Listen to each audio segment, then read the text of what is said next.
Hello guys.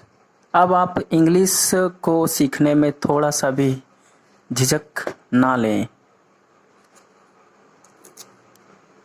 अपने English को बनावे मजबूत। तो आइए देर ना करते हुए मैं कुछ स्पेशल स्ट्रक्चर के साथ आपको कुछ स्पेशल सेंटेंस बताने जा रहा हूँ, जो कि इस प्रकार से है। जैसे आप लोगों को कहना हो कि इसी को ही कहते हैं, तो स्ट्रक्चर उसका बनता है दैट्स इज वाट, फिर डॉट डॉट देंगे, उसके स्थान पे जो भी आएगा नाउन, जो भी मतलब सिचुएशन बनेगा उसको बीच में डालेंगे। इसके बाद लगाएंगे इज, इसके बाद लगाएंगे ऑल अबाउट।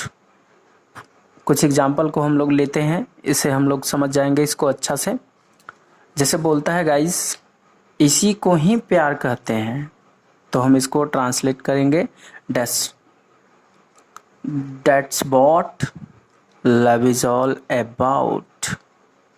अगला सेंटेंस में कहता है इसी को ही दुनियादारी कहते हैं, तो बोलेंगे इसको that's what worldliness is all about. अगला सेंटेंस है इसी को ही पागल कहते हैं, तो बोलेंगे that's what mad is all about. अगला सेंटेंस है इसी को ही धोखा कहते हैं, तो इसको हम बोलेंगे that's what cheat is all about. अगला सेंटेंस को देखेंगे हम, तो इसमें कहता है गाइस इसी को ही नफरत कहते हैं, that's what hate is all about. इसी के साथ अगला स्ट्रक्चर को भी समझिए गाइस। जब किसी सेंटेंस में ये बोध हो रहा हो रहा है, हो रही है, हो रहे हैं, इस प्रकार से आता है किसी सेंटेंस में, तो हम इस स्ट्रक्चर से उसको बनाते हैं। इससे ज़्यादा सुविधा होता है और आसानी से बोल भी पाते हैं, समझ भी पाते हैं। जैसे सब्जेक्ट आएगा, इसके बाद हेल्पिंग वर्ब आएगा, हेल्पिंग वर्ब आने के बाद हैविंग आएगा, और हैविंग के बाद ऑब्जेक्ट आएगा।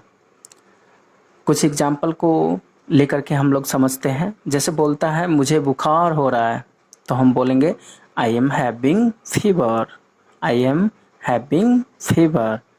अगला सेंटेंस को हम लोग देखेंगे, कहता है हमको परेशानी हो रही है, तो हम लोग बोलेंगे वी आर हैविंग प्रॉब्लम। इसके बाद अगला सेंटेंस है उसको जुकाम हो रहा है, तो हम लोग बोलेंगे ही इज हैविंग कोल्ड। अगला सेंटेंस है राजा को दर्द हो रहा है, तो बोलेंगे हम द किंग, या फिर राजा कोई नाम है तो राजा इज हैविंग पेन। अगला सेंटेंस है गाइस मुझे खांसी हो रही है, तो बोलेंगे I am having cough, I am having cough. इसी प्रकार से हम लोग अगला स्ट्रक्चर को भी देखेंगे। अगला स्ट्रक्चर क्या है, इसमें जैसे हम लोगों को कभी कहना होता है कि कोई बुराई नहीं है, तो हम इसका इस्तेमाल करेंगे देयर्स नो हार्म। इसके बाद प्लस लगाएंगे, प्लस के बाद इन के बाद वर्ब फोर का इस्तेमाल करेंगे। कुछ एग्जाम्पल के माध्यम से इसको भी हम लोग समझते हैं।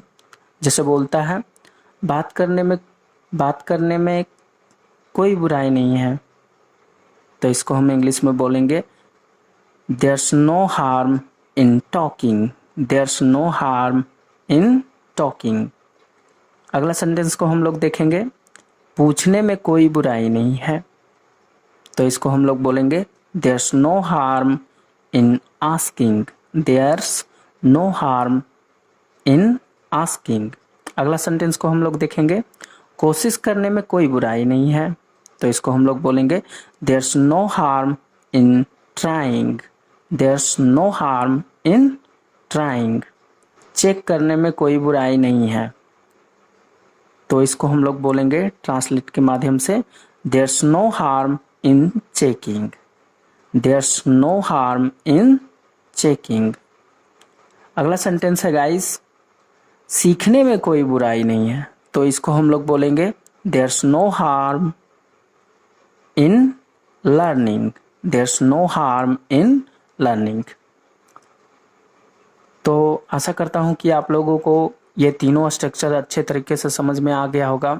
ऐसे ऐसे स्ट्रक्चर को आप सीखने के लिए, जानने के लिए मेरे यूट्यूब को बार बार देखें, समझें और कॉपी में नोट करें और मेरे वीडियो को ज़्यादा से ज़्यादा शेयर करें, सब्सक्राइब करें और बेल आइकन को दबाना ना भूलें, ताकि मेरे रोज़ आने वाले वीडियो का नोटिफिकेशन सबसे पहले आपको मिले। Thank you.